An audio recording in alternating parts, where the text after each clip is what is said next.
Micro. Merci beaucoup, Madame la Présidente. Monsieur le rapporteur, mes chers collègues, nous étudions donc aujourd'hui la proposition de loi organique favorisant l'implantation locale des parlementaires adoptée il y a un mois au Sénat. Cette proposition de loi vise à remettre en cause l'interdiction pour un parlementaire d'être maire en rendant cela possible dans une commune de moins de 10 000 habitants. Elle vise aussi à permettre à un parlementaire d'exercer la vice-présidence d'organes exécutifs des collectivités, des intercommunalités, ou encore d'être maire délégué, maire adjoint, maire d'arrondissement, sans limite de seuil, tout en cumulant les indemnités. Tout simplement, ce texte propose de faire machine arrière en permettant un retour au cumul des mandats. Et pourtant, ce non-cumul est issu d'un long processus démocratique. La loi du 3 février 92 plafonnant les indemnités en cas de cumul, celle du 5 avril 2000 limitant à 2 le nombre de fonctions exécutives locales, le comité de réflexion présidé par Édouard Balladur en 2007, la commission de vie publique présidée par Lionel Jospin en 2012 et enfin la loi organique de février 2014 qui mettait fin au cumul des mandats de députés et de maires. Tout a été dit sur la question du cumul de mandats, vous l'avez dit, monsieur le rapporteur, mais il revient, comme par hasard, à quelques mois des élections. On n'a pas fini un premier mandat sans cumul, on n'en a pas tiré les leçons qu'on veut déjà revenir dessus. Je voudrais vous donner les raisons principales pour lesquelles notre groupe est défavorable à ce texte. D'abord, la loi autorise déjà le cumul avec un mandat local non exécutif. Nombre d'entre nous sommes conseillers municipaux, départementaux, régionaux. Pour être précis, 56% des députés ont un mandat local. Il est faux de dire que dans l'état actuel, la loi empêche les parlementaires de s'impliquer dans la vie de nos collectivités territoriales. Nous pouvons prendre part aux discussions, délibérer et voter lors de ces assemblées. N'est-ce pas là une bonne manière d'agir en local et de se connecter à la réalité de nos territoires? Représenter les collectivités territoriales, ce n'est pas nécessairement diriger une.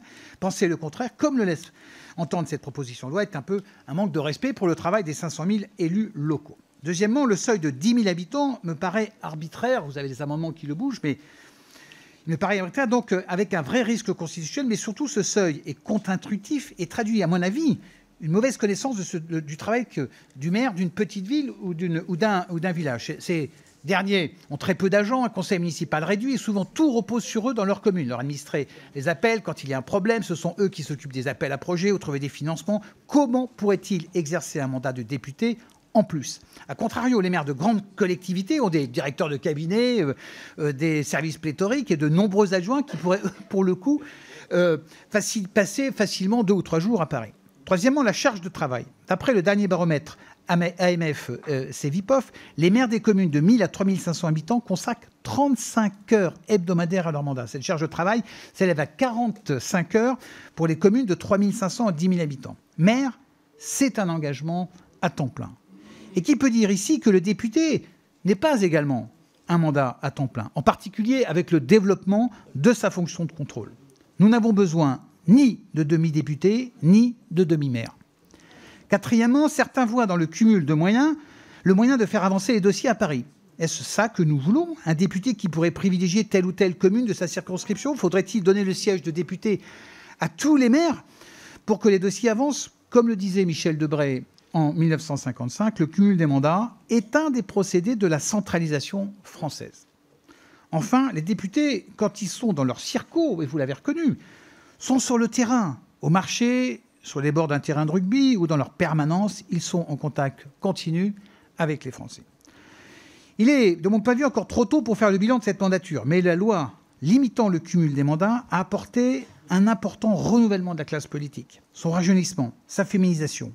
Je crois aussi que la venue massive de députés issus de la société civile a favorisé un formidable travail législatif dans de très nombreux domaines.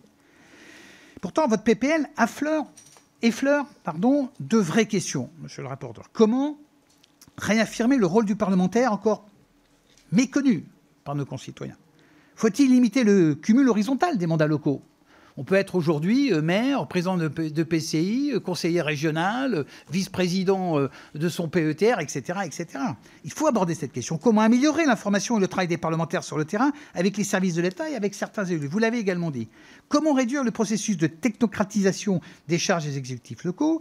Comment limiter le cumul dans le temps? C'est aussi un engagement que nous avons pris. Comment organiser une démocratie plus directe entre le Parlement et les concitoyens? Et enfin, quel statut pour l'élu? Donc, autant de sujets, autant de questions fondamentales. Il faut, monsieur le rapporteur, et ce sera ma conclusion, aborder ce sujet globalement, sereinement, en concertation avec les élus locaux, mais pas simplement par le biais du non-cumul. Merci beaucoup.